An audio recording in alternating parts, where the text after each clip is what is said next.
del mismo mediante el certificado correspondiente de últimas voluntades en aquellos países en los que exista y se procede a la apertura de la sucesión intestada.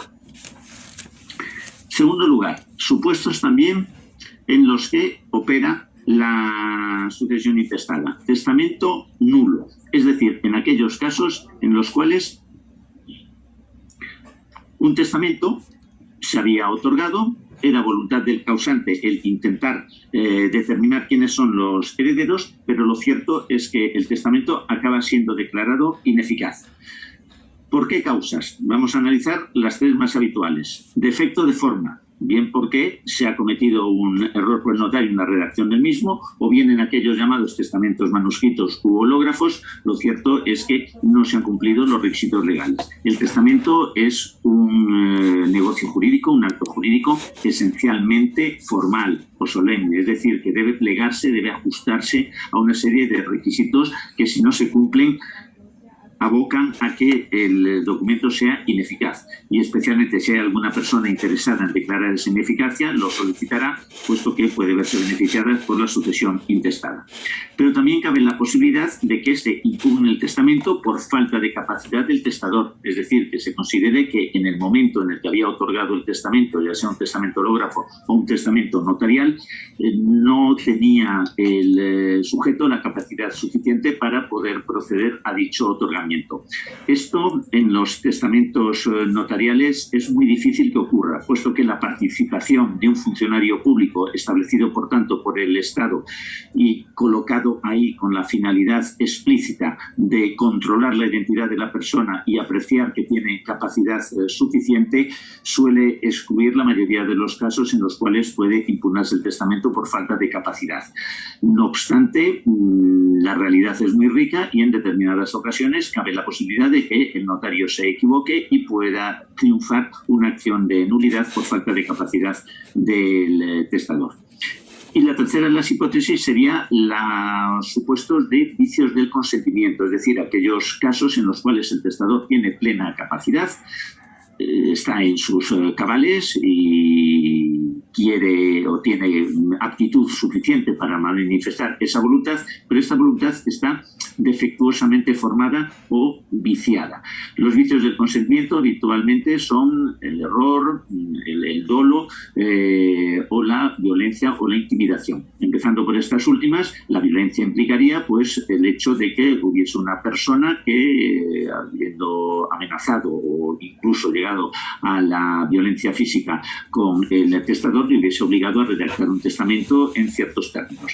La intimidación sí que implicaría precisamente una serie de amenazas o advertencias de sufrir un mal él mismo o bien sus personas más allegadas, ya fuese en sus propias personas o en sus bienes, y eso determina también una afectación a la voluntad del testador. En cuanto al error, podría aparecer en aquellos casos en los cuales designa a una persona que consideraba, por ejemplo, que era su hermano y acreditado posteriormente que esta persona no era su hermano. Si se acredita o se demuestra que la voluntad del testador era designarle heredero por su cualidad de tal y no por el hecho de que lo conocía o tenía determinadas aptitudes, también podría determinar la nulidad de esa institución de heredero, de esa disposición testamentaria. Y el dolo es descrito por el Código Civil Español como las palabras o maquinaciones insidiosas por parte de un tercero que hacen que el testador adopte una determinada decisión que sin esas maquinaciones fraudulentas hubiese tomado. Estos supuestos, que no son muy habituales, al menos en lo que es la proximidad del testamento, pero sí cabe la posibilidad de que se produzcan a lo largo de los meses y de los años un convencimiento que poco a poco se va pudiendo insuflar en un testador para crear el testamento en determinado sentido, podría dar lugar también a la ineficacia del testamento. Con todo, e importantísimo, estas ineficacias tienen que declararse judicialmente. Si no hay declaración judicial, el testamento se presume válido y, por lo tanto, desplegará todos sus efectos. También cabe la posibilidad, no obstante, de que habiéndose otorgado testamento, que habiendo sido el testamento otorgado, que es lo normal, por una persona con plena capacidad y no afectada por vicios del consentimiento, y además habiendo reunido dicho negocio jurídico los requisitos formales pertinentes, lo cierto es que el testamento puede devenir eficaz en aquellos casos en los cuales se ha designado un heredero y el heredero no acepta. El heredero no acepta la herencia. Precisamente por ello se aconseja, por parte de los notarios, el designar herederos subsidiarios. Es decir, si un testador va a designar heredero a su cónyuge, y su cónyuge también eventualmente lo designa a él, pero designa heredero a su marido o a su mujer, y en el momento del fallecimiento el heredero ya ha fallecido, es decir, cuando fallece el testador, el heredero designado ha fallecido, nos encontramos con que la sucesión quedará vacante, puesto que no se había previsto un heredero subsidiario. Por eso es muy recomendable la designación de herederos subsidiarios, que son los que se llaman, como el otro día indicábamos, sustitutos vulgares.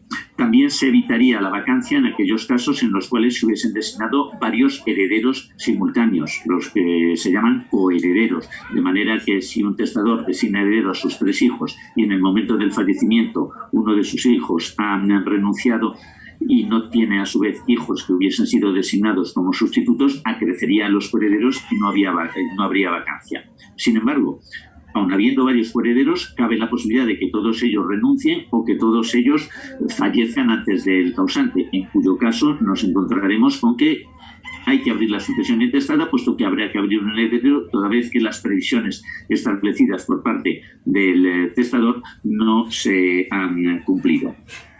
Hay también otros supuestos que tenemos que mencionar para que se sepa que existan, aunque son más excepcionales. Puede devenir también ineficaz el testamento y proceder la apertura de la sucesión intestada, de la sucesión legal, en aquellos casos en los cuales el heredero designado es incapaz para suceder, pues, por ser inhábil o por ser indigno. Ojo aquí que la palabra incapacidad se utiliza en un sentido impropio, y de hecho yo la he utilizado por la sencilla razón de que los códigos civiles se refieren a la misma, pero en mi opinión no es la palabra adecuada, porque nadie es incapaz para suceder si en el momento del fallecimiento de la persona ese heredero existe, aunque tenga 2 meses de edad o aunque esté en el vientre materno, puesto que los nascituros, es decir, los que van a nacer, los ya concebidos, también tienen la condición de herederos, puesto que para todos los efectos que les sean favorables se reputan nacidos. La incapacidad sucesoria hace referencia a otra cosa totalmente distinta, a la indignidad y a la inhabilidad. La indignidad son aquellos supuestos en los cuales el ordenamiento jurídico expulsa al heredero por el hecho de haber tenido unas conductas delictivas hacia el causante. Tienen similitud con la desheredación, que es la expulsión voluntaria por parte del causante de algún legitimario y que por lo tanto opera exclusivamente en la sucesión intestada. La indignidad, sin embargo, también cabe la posibilidad de que actúe en la intestada. Y en segundo lugar, la otra vía de incapacidad, en este sentido impropio a que me refiero, sería la inhabilidad.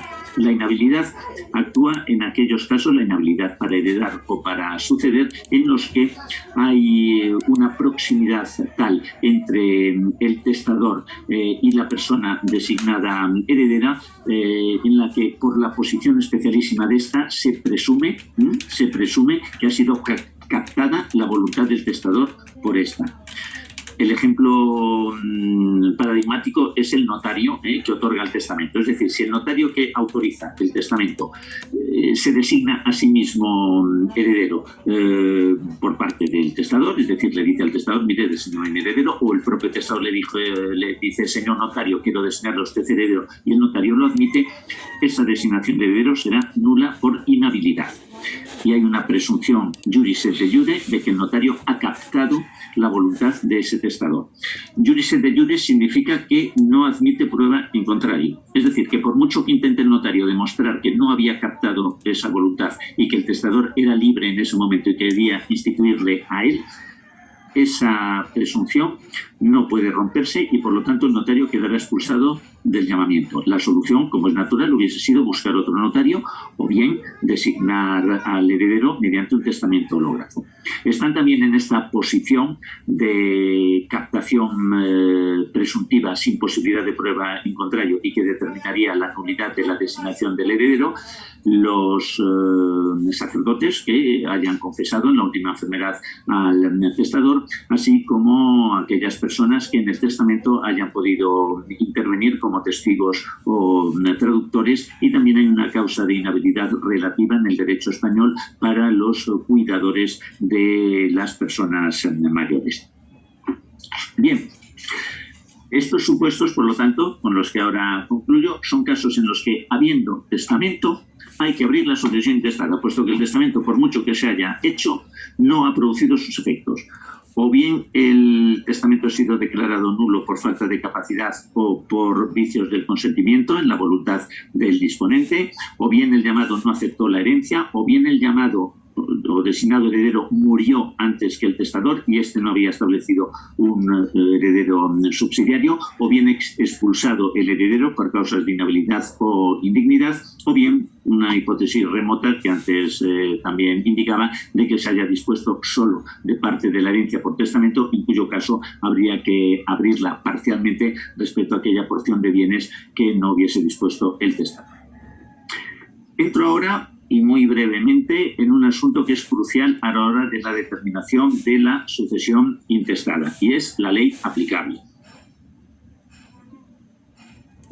Es decir, ¿qué ocurre si un sujeto que ha fallecido sin testamento, que dicho sea de paso es el supuesto más habitual en el que opera la sucesión intestada, es decir, no que haya testamento y sea ineficaz, sino que sencillamente no se ha hecho testamento, y este señor tiene nacionalidad francesa, sus bienes se encuentran, sin embargo, en México, los herederos residen en Venezuela, otorgó testamento en Alemania y en el momento de su fallecimiento se encontraba en España.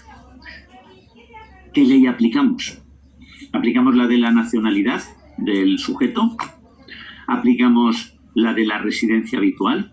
¿La del lugar del fallecimiento? ¿La del lugar donde están los bienes? ¿La del lugar donde se encuentran los herederos? ¿La del lugar donde otorgó el testamento? Es decir, todos estos elementos son los que en el derecho internacional privado se denominan puntos de conexión, es decir, nexos, vínculos de una persona con determinado territorio. Está claro que el fallecimiento de esta persona, o incluso esta persona sin haber fallecido, lo cierto es que tenía vínculos con varios territorios. Residía en un país, pero tenía la nacionalidad de otro. Las personas que son llamadas como sus herederos en la sucesión intestada viven en otro país o en varios países. Resulta que todo el patrimonio estaba en un tercer país distinto. Había otorgado testamento en un cuarto país. Bien. Normalmente, las normas de derecho internacional privado se inclinan por tres criterios. Uno, la nacionalidad, otro, la residencia y, en tercer término, el lugar de ubicación de los bienes respecto a los bienes inmuebles. ¿Qué criterio se sigue en el derecho español? Que es también el criterio que sigue el derecho internacional privado peruano. La residencia. Ojo, pues, que la nacionalidad queda retirada en principio, salvo supuestos que pueden existir de aplicación de la nacionalidad, pero en principio el criterio que se utiliza es la residencia. Con lo cual, entre los dos vínculos que una persona puede tener fundamentales en su vida, con dos territorios distintos, puesto que si coinciden no se plantea el problema, entre la nacionalidad y la residencia, el derecho español opta por la residencia. Digo el derecho español, pero no es en rigor el derecho español solo, sino el derecho europeo. Es decir, en esta materia, nosotros en Europa disponemos de un reglamento. Un reglamento es uno de los instrumentos normativos, llamémosle ley, puesto que tiene rango de ley formal y material, con los que se rige la Unión Europea. Y en los últimos años se han aprobado bastantes de derecho internacional privado. Recordemos que el derecho internacional privado es una materia muy importante, pero que tiene un ámbito de actuación limitado y que se refiere, por una parte, a la ley aplicable a aquellos casos en los cuales puede haber diferentes normas involucradas en un determinado supuesto jurídico, como es el caso de un fallecimiento. En segundo lugar, quiénes son los tribunales competentes para resolver ese asunto, que no necesariamente han de coincidir con los del territorio de la ley aplicable. Y en tercer lugar, los efectos de las resoluciones o documentos públicos extranjeros en un país determinado. Esos son los tres focos en los que se detiene el derecho internacional privado. El derecho internacional privado no da soluciones definitivas en el sentido de decir cuál es la legítima, cuál es la sucesión intestada, cuál es la forma testamentaria. No, el derecho internacional privado nos dice cuál es la ley aplicable. Cosa muy importante, pero detenido ahí, puesto que a partir de ahí ya debemos ir en concreto a la ley aplicable.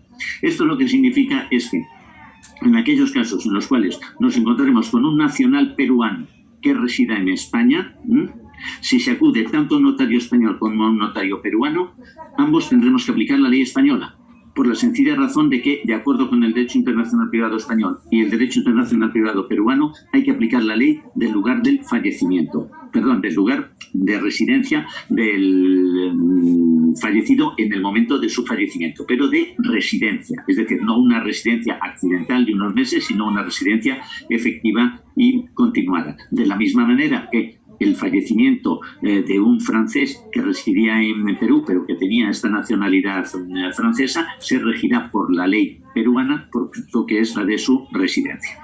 Todo esto admite una serie de excepciones, no obstante, pero no podemos entrar en las mismas y debemos quedarnos, en principio, con estas líneas generales, en el sentido de que el punto de conexión crucial, y que se va abriendo paso además cada vez con más fuerza en el derecho internacional privado frente a la nacionalidad, es el lugar de residencia de la persona fallecida. Bien, expuesto el problema de la ley aplicable, vamos a pasar ya al núcleo de la cuestión de la sucesión intestada. Y el núcleo de la cuestión debemos analizarlo desde un doble foco. Por una parte, el mecanismo a través del cual se determinan quiénes son los herederos, que es lo que se llama la declaración de herederos o acta de declaratoria de herederos, que es la terminología más habitual en Sudamérica. Y, en segundo lugar, lo que es el orden de suceder, es decir, quiénes son las personas llamadas a suceder a la sucesión intestada. La declaración de herederos o acta de declaración de herederos.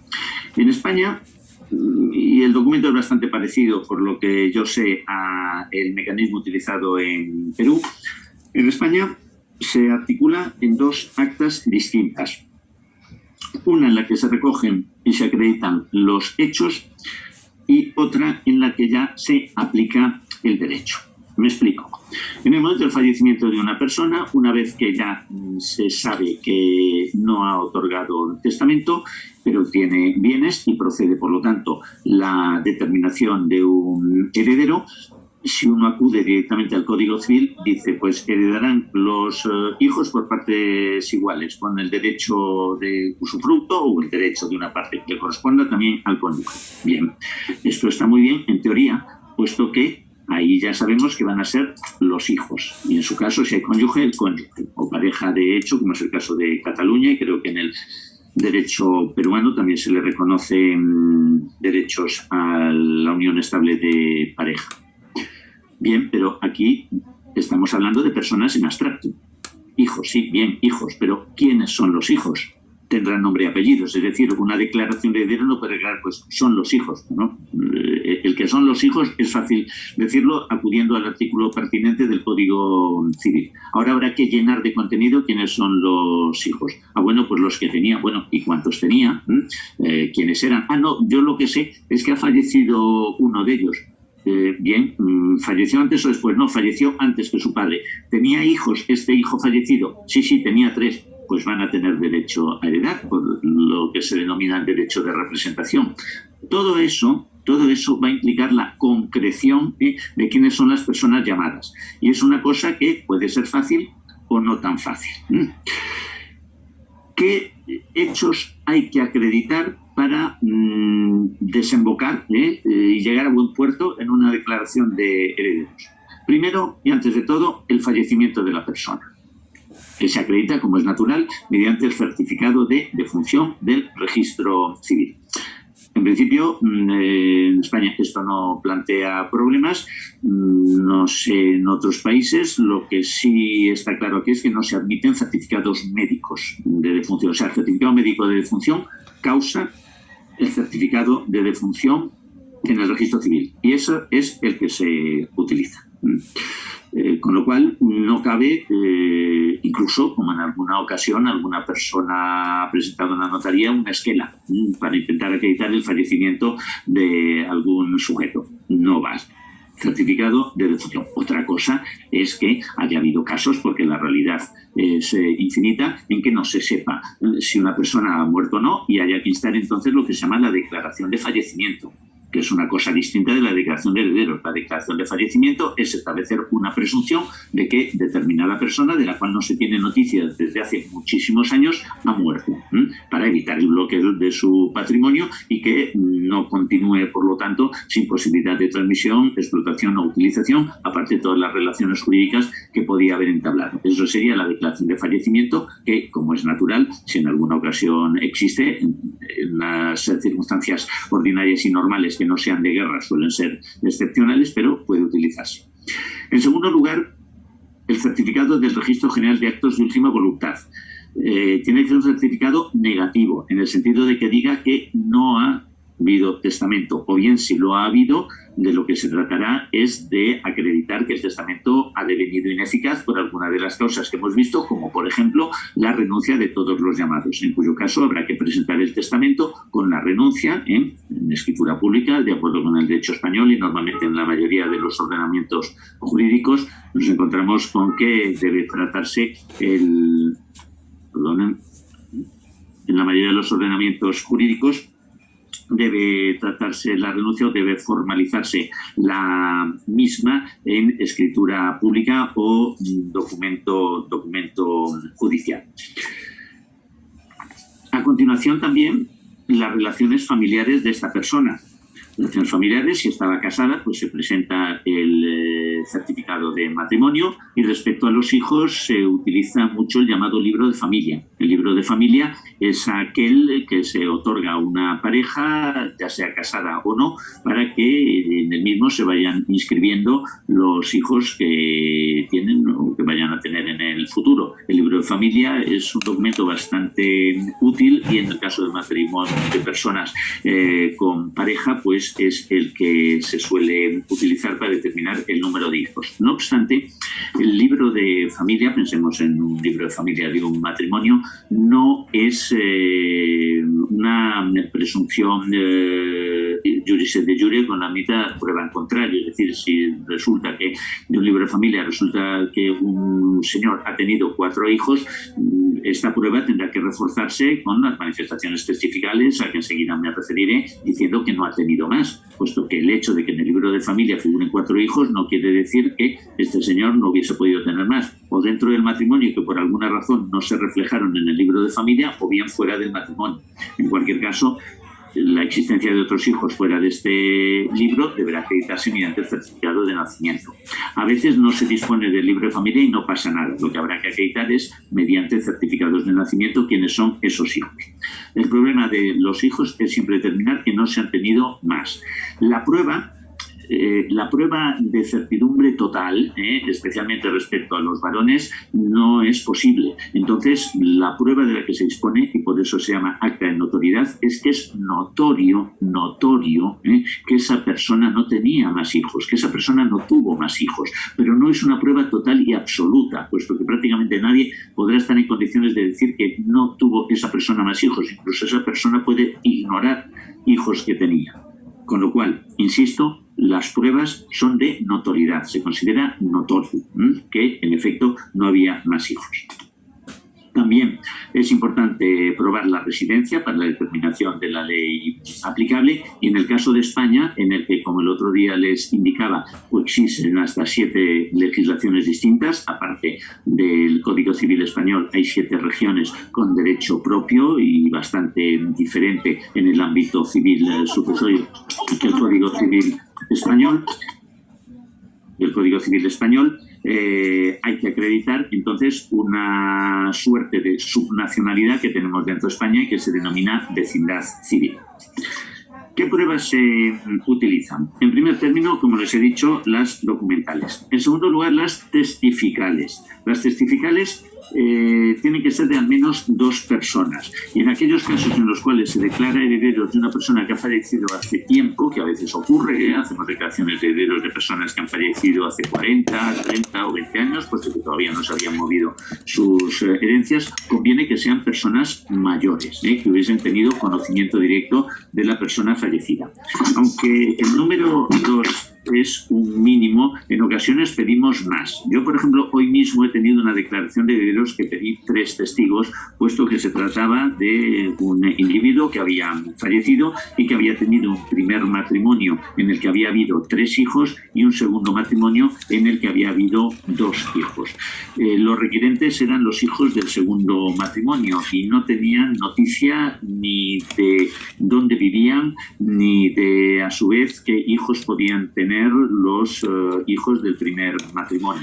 Por eso la prueba en este caso conviene reforzarse con varios testigos que indiquen que realmente solo había 3 hijos del primer matrimonio y no más, o que puedan indicar que les consta, dentro de las noticias que puedan tener, que esas personas están vivas.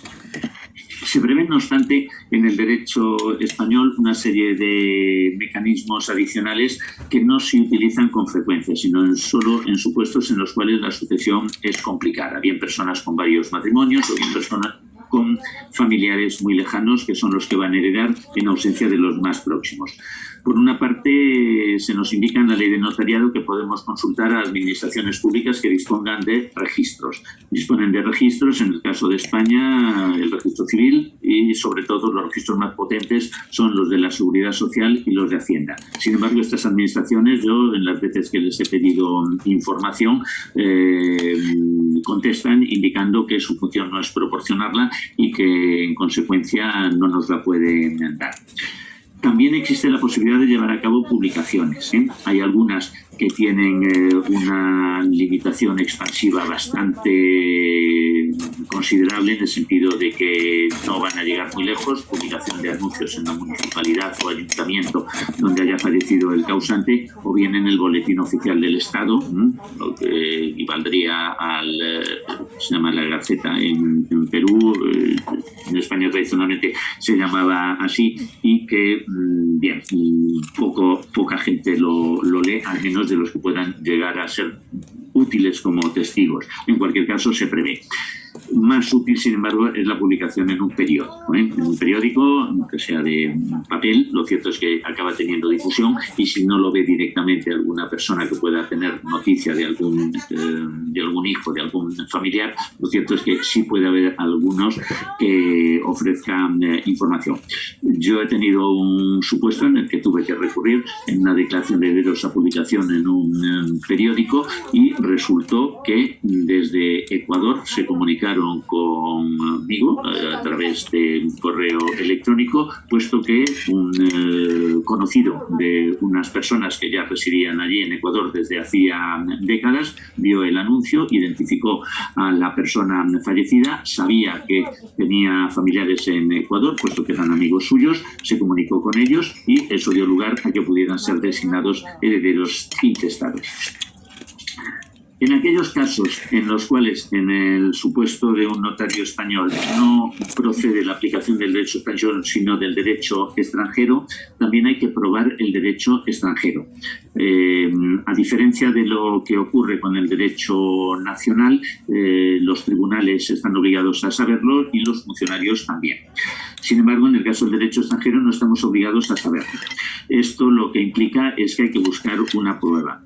En principio, la prueba del derecho extranjero tendría que proporcionarla el interesado, y los medios que se prevén en el derecho español es que acudan al consulado pertinente. Por ejemplo, si hay que aplicar el derecho italiano, pues acudir al consulado italiano y que emita un informe sobre cuál es el derecho en esa materia, o bien que un cónsul español en Italia certifique cuál es el derecho italiano de sucesiones, o o que un notario o dos juristas de ese país también informen al respecto. Lo cierto, sin embargo, es que estos mecanismos no son fáciles de obtener. Los consulados normalmente son renuentes a expedir este tipo de certificados, y a lo que cada vez con más frecuencia recurrimos los notarios españoles es a intentar estudiar el derecho aplicable en cada uno de los países. Cada vez es más fácil, ciertamente, puesto que se ofrece la posibilidad en textos legales que están constantemente actualizándose en Internet, y consultar a colegas de otros países que nos puedan informar acerca del derecho extranjero, y al final esta prueba proporcionada por el propio notario puede ser más eficaz. Hasta aquí sería el acta de acreditación de los hechos. La otra parte sería ya la aplicación del derecho, es decir, una vez que el notario sabe que falleció un causante dejando 3 hijos y cónyuge, está en condiciones de decir, en el caso del derecho catalán, es decir, el aplicable en España y dentro de España en Cataluña, estamos hablando de una región de unos 7,5 millones de habitantes aproximadamente, que los hijos serían los herederos por partes iguales y que el cónyuge tendría el usufructo universal, es decir, que se extendería sobre toda la herencia. Como estamos en la sucesión intestada, no hay libre disposición, no hay tercio de libre disposición, puesto que, insisto, la libre disposición y la legítima operan en la sucesión testamentaria. La sucesión intestada se refiere a toda la herencia en su conjunto, y además se aplica con un orden, como enseguida veremos, inflexible, sin perjuicio de que nadie está obligado a aceptar la herencia y cabe la posibilidad de que la renuncie. Les voy a explicar cuál es el orden en el derecho catalán y también en el Código Civil español, para que vean que hay diferencias dentro de nuestro ordenamiento jurídico. En el caso del Código Civil catalán, los primeros llamados son los hijos y subsidiariamente los descendientes. Y si hay cónyuge o pareja de hecho, cuyos efectos están totalmente equiparados, este tiene derecho al usufructo universal, es decir, de toda la herencia. He dicho hijos y subsidiariamente descendientes. En efecto, si alguno de los hijos ha fallecido antes, insisto, antes que el testador, el lugar de ese hijo lo ocupará a su vez los hijos que ese hijo premuerto hubiese tenido, es decir, nietos del causante. Antes he dicho testador de manera impropia, nietos del causante o persona fallecida. Y, lógicamente, los hijos de ese hijo fallecido ocupan su lugar y solo reciben esa parte, de modo que si en el ejemplo que hemos puesto había 3 hijos y uno de ellos ha premuerto con 4 hijos, esos 4 hijos solo tienen derecho a un tercio de la herencia, es decir, el tercio que hubiese correspondido a su padre. Ojo, porque esto ocurre en el caso de premoriencia. Si resulta que se hace una declaración de herederos y con posterioridad o incluso con anterioridad a hacerse la declaración de herederos, pero con posterioridad al fallecimiento, es decir, una persona ha fallecido en el año 2017, pero la declaración de herederos se hace en el 2021 y en el 2019 ha muerto un hijo, ahí no hay que automáticamente decir que los hijos de ese hijo son los herederos. No, habrá que hacer la declaración de herederos de ese hijo y ver quién resulta. A ver quién resulta ser los herederos del mismo, porque a lo mejor tiene testamento y a lo mejor entonces no hay que hacer declaración de herederos y el lugar de esa persona ya lo ocupará su heredero. Eso es lo que se denomina el derecho de transmisión, que puede confundirse con el de representación. Insisto, para que opere el derecho de representación es indispensable que alguno de los hijos haya muerto antes que el causante, es decir, un orden inverso al natural.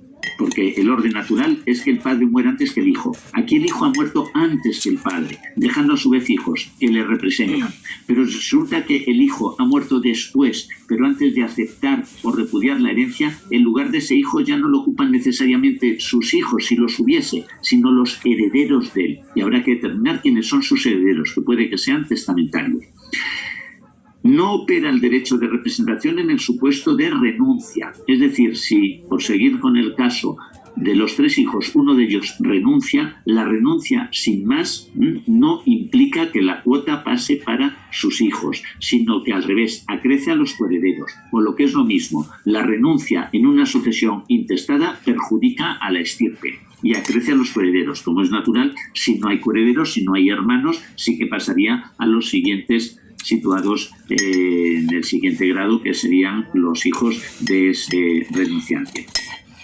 Esto no quiere decir que si un padre va a recibir, si un hijo del causante va a recibir bienes y quiere pasárselos directamente a sus hijos, pueda renunciar a favor de ellos. Pero la renuncia a favor de es otra operación distinta, aunque se llame parecido. La renuncia a favor de alguien lo que implica es, primero, aceptar la herencia y a continuación donar esa parte. Es decir, adquirir soberanía sobre esa cuota y una vez que soy soberano y libre para determinar dónde va, se la transmito a mis hijos. Esto es una operación distinta que renunciar sin más, porque, insisto, la renuncia sin más no abre el llamamiento a los hijos, sino que agrecería a los herederos. En defecto de hijos y descendientes, si concurre el cónyuge porque existe en el momento del fallecimiento la pareja de hecho, este es el heredero de todo, por delante de los padres y demás ascendientes. Y eso sí, en caso de que no haya cónyuge o pareja de hecho, son llamados los padres y en defecto de ambos los abuelos, siempre con proximidad de grado. No hay lo que se llama derecho de representación en la sucesión intestada, de modo que en aquellos casos en los cuales a un causante le sobreviven exclusivamente su padre, pero también pensemos los abuelos maternos, heredaría todo el padre, los abuelos maternos no. A falta de todas estas personas se llama a los colaterales, es decir, no familiares consanguíneos que son en la línea ascendente o descendente, sino colaterales. Los colaterales, como sabemos, son aquellos con los que compartimos un ascendiente común. Los más próximos, los hermanos, pero también los sobrinos y el resto de los familiares, que en el caso del derecho catalán se hereda, igual que en el Código Civil español, hasta el 4º grado. El 4º grado está integrado por los primos, por los sobrinos nietos y por los tíos abuelos. El grado se cuenta, hay que hacer un árbol genealógico subiendo hasta el tronco común y después bajando. Y el tronco no se computa, pero el 4º grado es ese que le estaba diciendo. Un sobrino es 3er grado, un hermano es 2º grado, un hijo es 1er grado.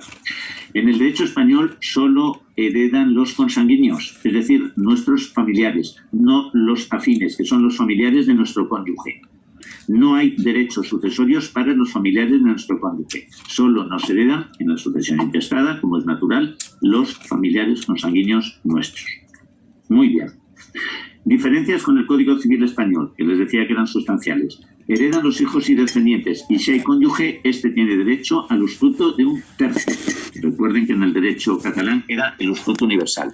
A falta de hijos y descendientes, no hereda el cónyuge. Heredan los padres y ascendientes, de la misma manera que antes hemos visto. Es decir, que si sobrevive un padre o una madre, aun cuando concurra con los abuelos de la otra línea, estos no reciben nada, sino hay que una proximidad de grado inflexible. Y solo en defecto de ascendientes y descendientes y de padres y ascendientes hereda el cónyuge, que ahora sí está colocado por delante del resto de los colaterales, que en el caso del Código Civil español heredan de manera idéntica al Código Civil de Cataluña. Primero hermanos o hijos de hermanos, en aquellos casos en los cuales haya fallecido alguno de los hermanos, y a continuación el resto de los familiares hasta el 4º grado. Bien, vamos a ir terminando con dos apreciaciones respecto a los efectos de la declaración de herederos y la conveniencia de otorgar testamento para que no se produzca efectos que en el caso de la declaración de herederos pueden ser poco deseados. El hecho de que alguien sea designado como heredero en la declaración de herederos que ya emite solo el notario, puesto que, como les explicaba antes, hay una primera acta que es instada por alguno de los interesados, es decir, alguno de los que van a ser designados herederos o varios, y en el que se acumulan las pruebas. La segunda es emitida ya exclusivamente por el notario, puesto que se trata de aplicar los hechos. Es decir, aplicar el derecho. Es decir, una vez que tenemos los hechos, aplicamos el derecho. Mire usted, este señor falleció sin hijos y con cónyuge. Pues el heredero será el cónyuge, de acuerdo con el derecho catalán. Eso lo aplica el notario como técnico jurídico y es un documento que ya legitima en el tráfico para poder aceptar la herencia. Pero el hecho de que alguien sea declarado heredero en una declaración de herederos no quiere decir que tenga que ser heredero. Tendrá el derecho de aceptar o renunciar. Como dicen los códigos civiles, repudiar. Si renuncia, pierde la delación y se llamará al siguiente de acuerdo con la propia declaración de herederos, que a lo mejor hay que hacer otra puesto que no ha sido suficiente. Y si acepta, pues para él será el llamamiento. Pero, como les insistía el otro día, nadie está obligado a enriquecerse contra su voluntad y, por lo tanto, nadie está obligado a aceptar una herencia. Cabe la posibilidad, no obstante, de aceptarla lo que se llama a beneficio de inventario, es decir, de manera que se responda de las deudas del causante, que siempre pueden ser desconocidas, con el patrimonio heredado. Para aceptar a beneficio de inventario, lo que hay que hacer es una relación de bienes y presentarlo dentro de un plazo determinado, que en el caso del Código Civil de Cataluña es de 6 meses a contar desde que un heredero sabe que había sido llamado a una herencia. También les comento la figura de la interpellatio injure, que aparece en aquellos casos en los cuales, habiendo sido varios herederos designados en una declaración o también en un testamento, esto es transversal o común a la sucesión testamentaria e intestada, se hacen los remolones, no contestan, se les llama, se les insiste, se les mandan cartas certificadas y no responden. Existe un mecanismo consistente en forzarles a que se decanten. Este mecanismo se llama interrogatio injure y consiste en darle un periodo de tiempo, que en el caso de Cataluña es de 2 meses, transcurrido el cual, desde que han recibido el aviso notarial de que tienen un llamamiento, si no dicen nada, se entiende que renuncian a la herencia.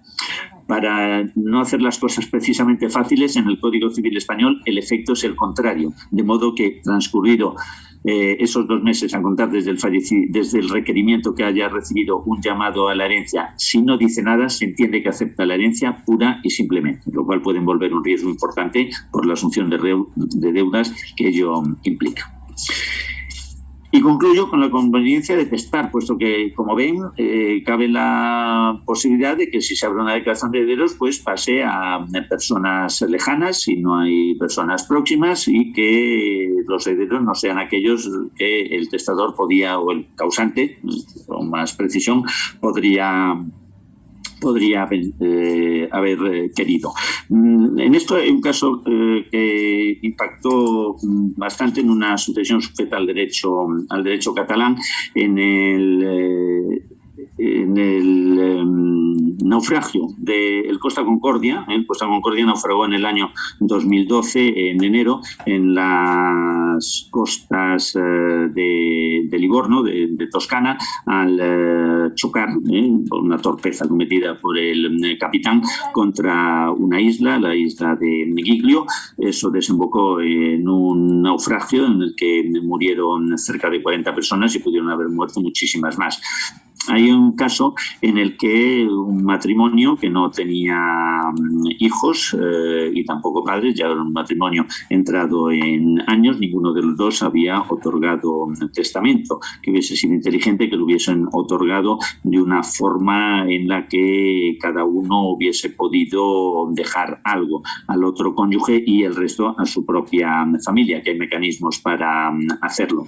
En este caso, lo cierto es que aunque había una presunción inicial de que habían fallecido al mismo tiempo y que se había producido la comoriencia y se abrió la sucesión a favor de los hermanos de cada uno de los cónyuges, poco después los hermanos del marido acreditaron que el marido había sobrevivido a su mujer y en consecuencia la declaración de herederos tenía que determinar que el heredero de la mujer era el marido, con lo cual el marido percibía todos los bienes, ya por lo que se llama el derecho de transmisión, y a continuación sucesión, al fallecer unas horas más tarde, todo el patrimonio conjunto del marido y de la mujer pasaron a los hermanos del marido.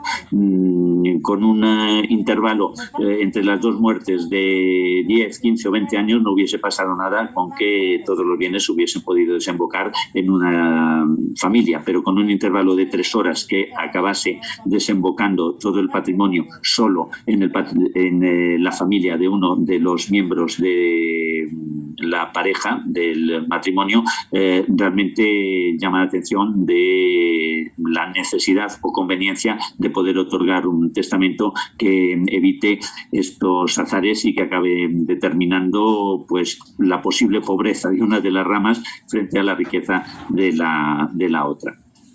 Bien, pues termino esta exposición y quedo a su disposición. Espero no haberles aburrido, que haya podido ser útil. Quizá el asunto es muy técnico, no es un tema nada fácil, puesto que involucra varias ramas del ordenamiento jurídico y muchos elementos prácticos, pero espero que hayan podido tener un panorama más o menos claro de cómo funciona el derecho español en esta materia.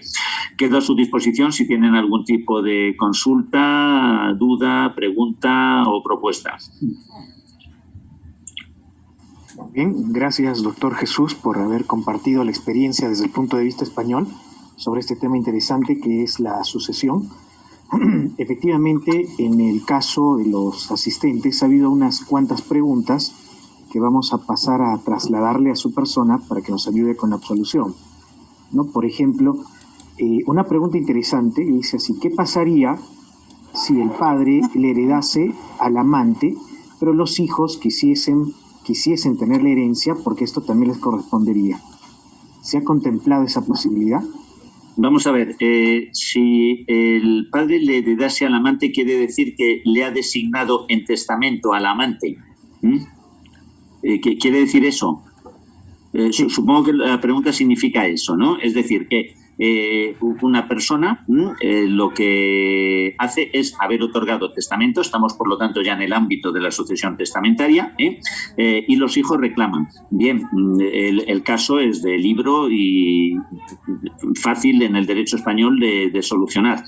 En la sucesión testamentaria lo que hay es, en este caso, un tercio de libre disposición, que sería el que el testador podría haber dispuesto a favor del amante, y 2 tercios de legítima. ¿Qué ocurre si el testador ha dispuesto sin más de todo a favor de esa amante? Pues esa amante tendrá que ver que ese testamento queda corregido. ¿De qué manera queda corregido? Pues queda corregido en el sentido de que únicamente percibirá la parte que era de libre disposición a favor del testador, es decir, 1 tercio, mientras que los otros 2 tercios corresponderán a los hijos, que se lo tendrán que repartir por partes iguales.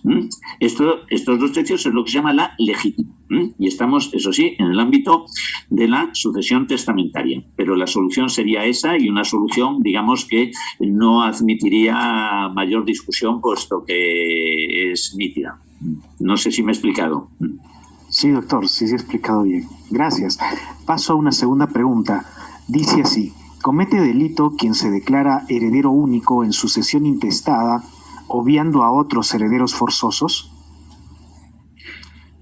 Bien. Quiero hacer un matiz. En la sucesión intestada no son herederos forzosos, son herederos legales o intestadas. Lo de los herederos forzosos lo dejamos para la testada.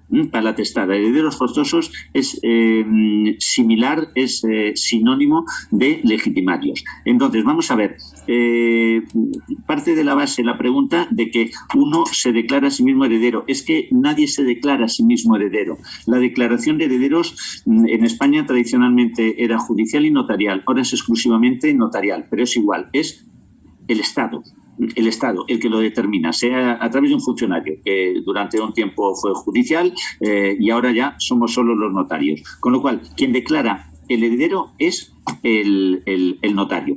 Dicho esto, el notario, como es natural, establece una serie de mecanismos para probar quiénes son los hijos, con lo cual cabe la posibilidad de que pasase eso, es decir, que llegue el notario a la conclusión de que solo hay un hijo y le declare heredero. ¿Esto puede pasar? Sí, puede pasar. Es difícil, pero cabe la posibilidad de que ocurra si resulta que hay hijos que están en otros países, no han mostrado tampoco ningún interés o preocupación ante el fallecimiento de su padre, quizá no se enteraron, y entonces si el notario, después de haber recabado todas las pruebas, es decir, teniendo en cuenta que ha habido testigos que conocían al causante y que han dicho que no tenía más hijos, que ha podido el notario hacer publicaciones en periódicos, en el Boletín Oficial del Estado, anunciando la existencia de esa apertura de la sucesión intestada a determinada persona, puede llegar el notario efectivamente a declarar notorio que el único hijo era ese. Por eso nunca, la prueba del notario no es una prueba irrefutable, no, es que la prueba irrefutable de un número de hijos nunca será definitiva, puesto que nadie está en condiciones de decir que tal persona solo ha tenido tales hijos. Sencillamente decimos que es notorio, que en el ámbito social, familiar del país, se sabía que los hijos eran esos. Bien, dicho esto, desembocamos en una declaración de herederos en que se designa un hijo y resulta que aparecen con posterioridad otros. Bien, respecto al hijo, bueno, cabría la posibilidad, si sabía que existían otros hijos, pues de, lógicamente, demandarle por haber inducido a una declaración errónea al notario. Si el hijo no sabía que existían otros hijos, responsabilidad no tendrá. Pero eso sí, estos hijos que aparecen van a tener derechos. Y estos derechos lo que harán es que haya que hacer una nueva declaración de herederos. ¿Qué es lo que ocurre? Que si el hijo que había sido declarado heredero se adjudicó los bienes y a continuación procedió a venderlos, como es natural, esos terceros adquirentes están protegidos. Todo adquirente de buena fe queda protegido, tanto en general de bienes muebles como inmuebles. En el caso de bienes muebles, por la publicidad posesoria; en el caso de los inmuebles, por la publicidad registral de la fe pública registral. Eso no quita que el dinero que haya recibido el heredero único, que realmente no lo era, quede expuesto a tener que restituir a sus hermanos la parte que les correspondiera. No sé si respondo o hay algún matiz que se pueda hacer. No, doctor, está bien. Doctor, un par de preguntas más. Dice así: doctor, desde su punto de vista, ¿considera que alguna sucesión o tipo de sucesión intestada que se regule en la legislación española presente algún vacío en cuanto a la protección que se deba brindar en los testamentos? No, bueno, vamos a ver. No sé si interpreto bien la pregunta, pero parece como que invita a pensar si una sucesión intestada, claro, que cae en bloque sobre las personas que están designadas y digamos que atribuye una jerarquía inflexible a aquellos que son llamados, que podrán aceptar o no, pero no admite margen de maniobra en cuanto a los llamamientos, mientras que el testamento sí. Claro, es que la sucesión intestada, si resulta, por ejemplo, que el testador, el causante tenía un hermano necesitado de protección y que había vivido siempre con él, y que él había pensado y le había dicho, pues mira, te voy a dar la parte de herencia de la que yo pueda disponer, porque mis hijos ya tienen su carrera, ya viven de manera autónoma, les ha ido bien en la vida, sin embargo, a ti te he cuidado, tienes esta restricción, te has portado también bien conmigo, pues te voy a dar el tercio de libre disposición. Si esto no lo hace, cuando fallece, pues se va a aplicar la sucesión intestada. Si el causante no ha hecho testamento, aplicaremos la sucesión intestada, y la sucesión intestada lo que desembocará es que quienes van a tener derechos son exclusivamente los hijos, y si tenía el cónyuge, si existía cónyuge o pareja de hecho, pues tendrá derecho al usufructo, pero el hermano no recibirá absolutamente nada. absolutamente nada. Otra cosa es que los hijos puedan tener ya una consideración, una donación, pero dependerá de la aptitud de ellos, de la decisión, de sus circunstancias, sus cónyuges, etcétera. En ese sentido, si el causante futuro cree necesario beneficiar a determinadas personas, desde luego conviene que otorgue testamento, puesto que la sucesión intestada en ese sentido es gélida. Aplicará la proximidad de grado de manera inexorable. ¿Qué es eso? Me va a abrir. Más cosas. Gracias, doctor. Y una última pregunta. Dice así: ¿qué requisitos se necesitan para crear un testamento en la notaría? ¿Y hasta qué edad se permite realizar un testamento? Bueno, la edad hasta la cual se permite otorgar testamento no es ninguna. Es decir, se puede otorgar testamento siempre. El único requisito es tener capacidad y tener 14 años. El otro día que hablamos de la sucesión testamentaria vimos que la edad mínima son 14 años. Eso sí que hay que haberlos cumplido. Por encima de 14 años, cualquier edad. Ahora, que viene una persona de 50 y resulta que no tiene capacidad suficiente, habida cuenta de que es víctima de un Alzheimer temprano, pues no podrá otorgar testamento. Pero viene una persona de 100 y resulta que está en sus cabales y manifiesta claramente su voluntad y su deseo de instituir heredero a cierta persona, pues podrá hacerse. Dicho sea de paso, las personas que llegan a estas edades, las personas que llegan a los 90 y tantos, 100, 100 y algo, suelen ser personas bastante conscientes, suelen ser ágiles, muy delgadas, muy nerviosas, y yo he autorizado testamentos de estas personas sin problemas, con lo cual no hay límite de edad. Perdón, y me preguntaba también si los requisitos para otorgar testamento son muy sencillos. Para otorgar testamento hay que venir sin más con un documento de identificación, que en España son dos: o el pasaporte o el documento nacional de identidad. Si no se dispone de dichos documentos o el notario no conoce al otorgante, pues se pueden traer dos testigos que le identifiquen. A partir de ahí, el testador ya podrá decir quiénes quiere que sean sus herederos o legatarios. Yo les insisto mucho a los otorgantes de testamentos que lo importante no son la relación de bienes, puesto que si están haciendo testamento a los 40 años, de ahí a que mueran a los 90, su patrimonio se va a cambiar y no tiene mucho sentido que empiecen a mencionar los bienes cuando además no los quieren repartir, sino sencillamente dejárselos a sus hijos por partes iguales o a su cónyuge. Con lo cual, sencillísimo. Testamentos, el otro día lo comentaba, en España se hacen muchísimos, en una notaría normal de Madrid o Barcelona caen 300 o 350 al año perfectamente. O sea, al mes podemos estar hablando de 25, 30, 35 testamentos en cada notaría española. Más cosas. Gracias, doctor. Doctor, una última pregunta, y está vinculada a algunos problemas que tenemos en la legislación peruana. Dice así: en el caso que hubiese un error al momento de escribir los apellidos o alguno de los apellidos, como por ejemplo Ramírez con S, y en realidad debería decir Ramírez con tilde y con Z, ¿esto sería impedimento para recibir la herencia o para formar parte de la sucesión? No.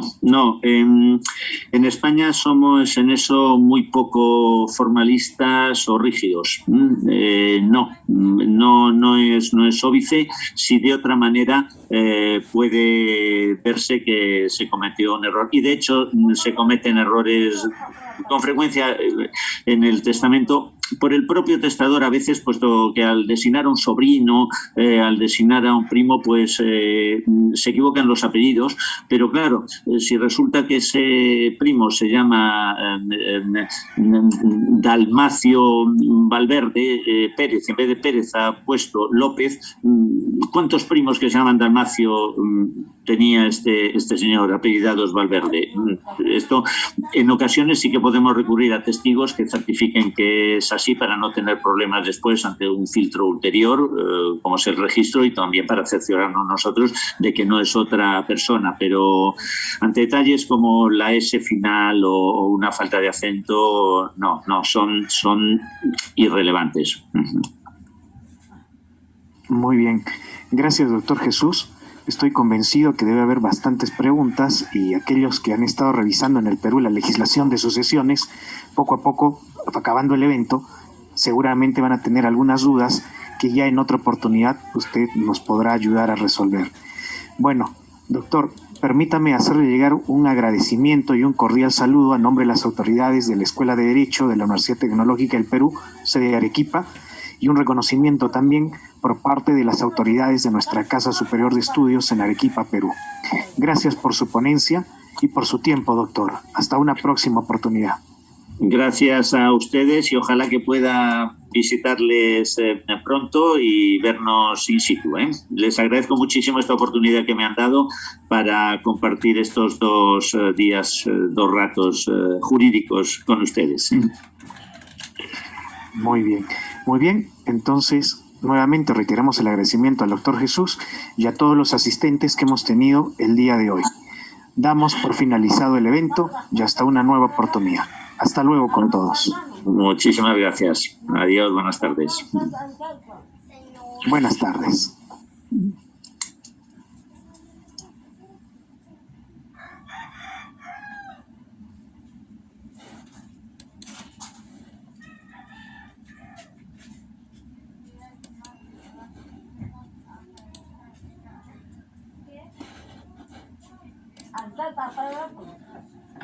Kamu pacar, dua pacar, tak boleh.